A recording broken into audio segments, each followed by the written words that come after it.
मित्रांनो, हे झाड तर फुलत आहे, बहरत आहे, पण जी सावली पडली ना त्याच्यात बघा, हे सजीव आसरा घेतात, सावलीचा आस्वाद घेतात, मजा घेतात, त्यांना चांगलं वाटतं. तर असे झाडाचं महत्त्व आहे. तिकडे बघा, कोणी माणूस झोपलेला आहे. म्हणजे सावलीचं महत्त्व हे एवढं आहे. सहज माणूस निर्वाळा म्हणून झाडाखाली बसतो, सावलीची मजा घेतो. असं हे झाड महत्त्वाचं असतं. सुंदरसं हे झाड आहे आणि या झाडाखाली बघा, तिकडे त्या झाडाखाली माणूस झोपलेला आहे. आणि हे जे वातावरण असतं झाडांचं, जिथं जिथं झाडं आहेत तिथं शांतता, एक संतोष आणि हे पळापळीच्या जीवनातलं एक संतोष मिळण्याचं किंवा एक मनाला शांती मिळण्याचं हे ठिकाण असतं.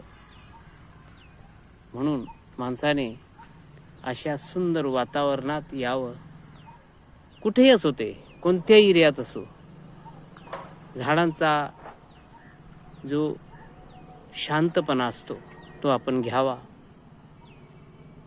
पळापळी तर आपल्याला करावीच लागेल, पैशांसाठी, पोटासाठी, संसारासाठी, पण कधी कधी असा आस्वाद पण घ्या की जेणेकरून आपल्याला मनाची शांती मिळेल. मन हे खूप चंचल असतं. प्रत्येक गोष्टीत ते म्हणतं की हे गोष्ट माझी व्हायला पाहिजे, एवढा मला पैसा मिळाला पाहिजे, एवढा बंगला व्हायला पाहिजे. पण पळापळी एवढीच करा की जे तुमच्या शरीराला, तुमच्या कुवतीला जे शोभेल किंवा जे तुमची कुवती एक्सेप्ट करेल, स्वीकार करेल. मग असं करा की जेणेकरून तुमचं नियोजन खराब होणार नाही. पण कधी कधी हप्त्यातून, महिन्यातून, 6 महिन्यातून अशा जागी या की तुमच्या मनाला शांती लाभेल, संतोष लाभेल आणि समाधान मिळेल.